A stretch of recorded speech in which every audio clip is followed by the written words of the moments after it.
Bonjour les amis, on va voir aujourd'hui la description du logiciel IMCO WinNC Cinemilic 810-820 tournage et fraisage. Le point de référence des fraiseuses. Donc M, c'est l'origine de la machine. Il s'agit d'un point non modifiable défini par le fabricant de la machine. Pour R, il s'agit ici d'une position dans le volume d'usinage qui est défini exactement par les interrupteurs fin de course. N, c'est le point de référence de logement de l'outil.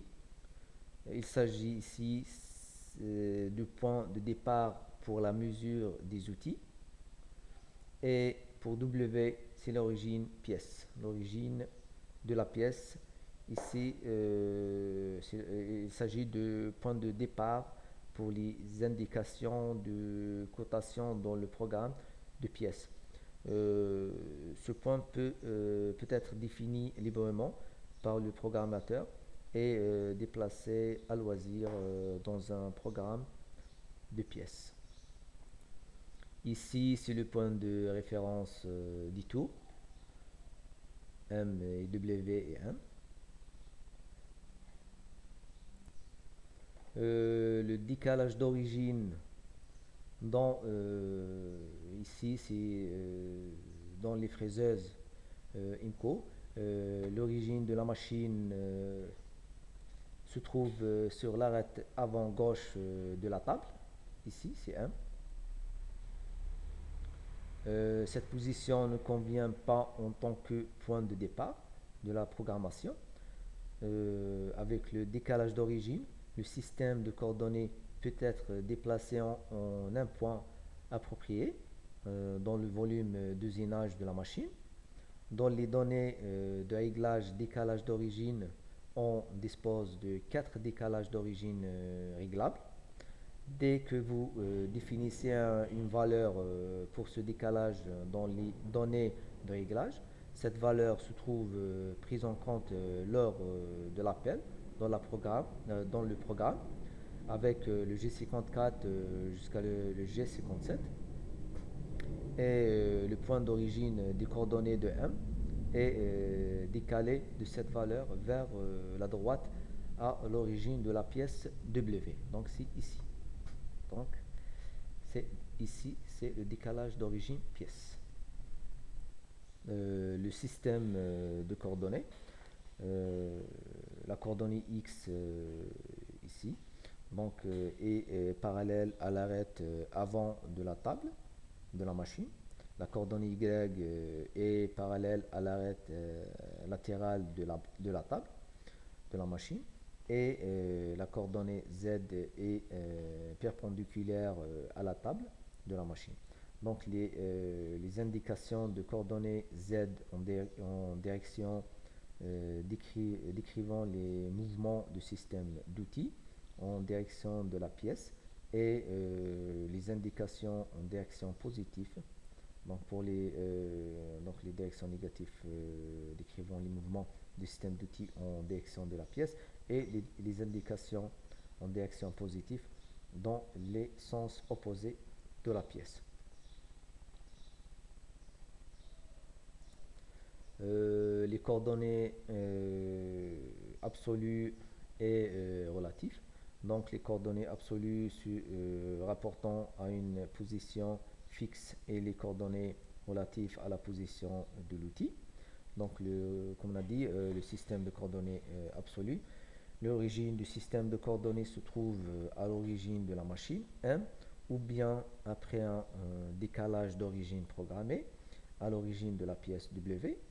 Tous les points de destination sont décrits à partir de l'origine du système de coordonnées en indiquant les distances x, y et z. Pour les systèmes de coordonnées relatifs, l'origine du système de coordonnées se trouve au point de référence de logement de l'outil N ou bien après un appel d'outil à la pointe de la fraise. Dans la programmation relative, euh, les déplacements réels de l'outil d'un point à l'autre sont décrites. Entrée de décalage d'origine.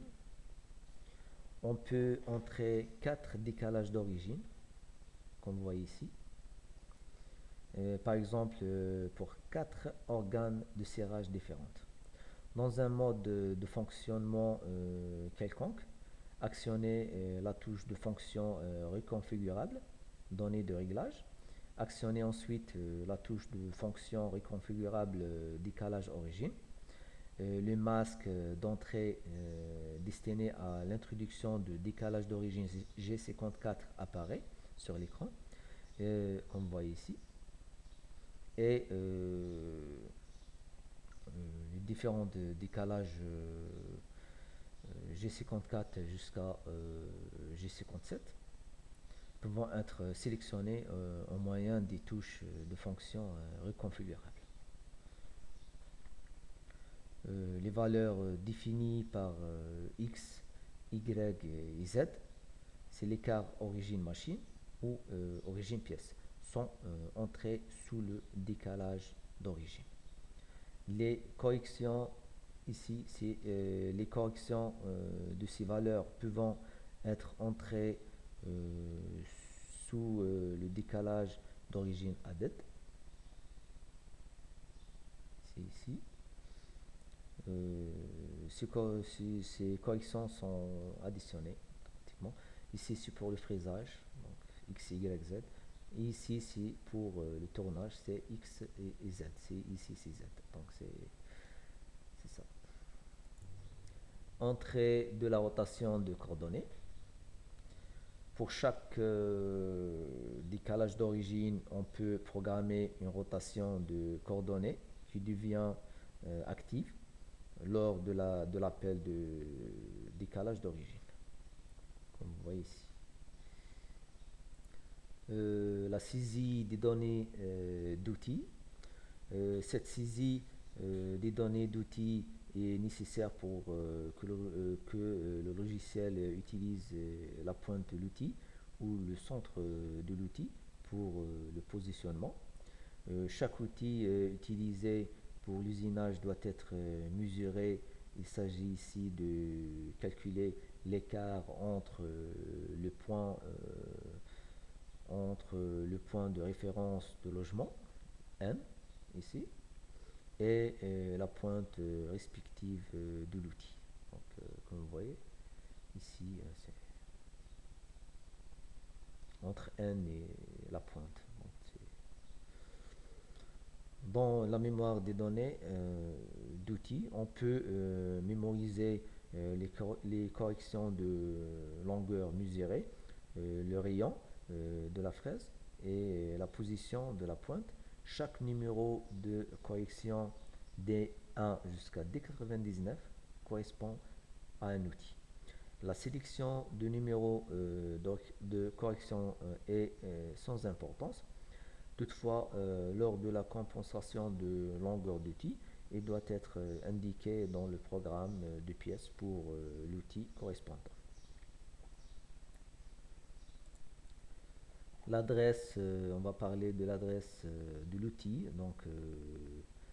Donc l'adresse T est caractérise la position dans le changeur d'outil. Et l'adresse D, par exemple ici c'est D1, on peut écrire ici numéro d'outil 1, donc on écrit T1, D1. Donc, comme on a dit, l'adresse D est le numéro de correction afférent, donc on va voir ça plus tard. Donc, on va voir les caractéristiques de l'outil. Donc L1 ici, c'est en direction de Z, fraisage, en direction de Z en absolu, depuis le point N. R, c'est le rayon de la fraise. Et type 10, c'est type 20. Donc, type 10, donc c'est type d'outil 10, c'est forêt. Et pour le type d'outil 20, c'est une fraise. Donc, comme vous voyez ici.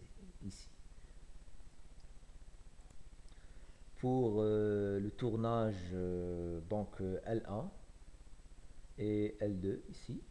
Donc L1 en direction de X de manière absolue à partir du point N en rayon. Pour le L2 en direction de Z de manière absolue à partir du point N. Et pour le rayon, donc c'est le rayon de la pointe. Ici c'est le rayon de la pointe.